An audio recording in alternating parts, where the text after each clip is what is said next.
আসসালামু আলাইকুম এভরিওয়ান, কি অবস্থা সবার? আশা করছি সবাই অনেক ভালো আছো। সো সেদিন আমাদের অ্যানিভার্সারি ছিল, তো আমরা বের হয়ে গিয়েছিলাম ছোটোখাটো একটা পার্কে ঘোরার উদ্দেশ্যে।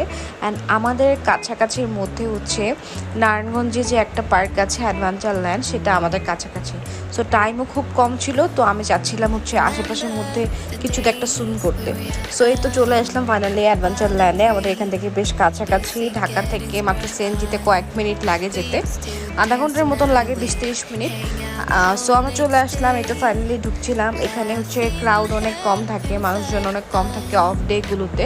দ্যাটস ওয়াই আমি এরকম জায়গা খুব পছন্দ করি যেখানে লোকজন কম থাকে। তো যে আমি খুবই হতাশ হয়ে গিয়েছি, কজ ভেতরের পানির অবস্থা খুবই খারাপ ছিল, পুরোটা হচ্ছে শ্যাওলা পড়া ছিল। এখানে গোসল করলে যে কারোর শরীরে প্রবলেম হবে, র্যাশ উঠে যাবে। সো আমি অনেক বেশি হতাশ ছিলাম, বাট পিকচারটা ভালো আসতেছিল, এই কারণে কয়েকটা ভিডিও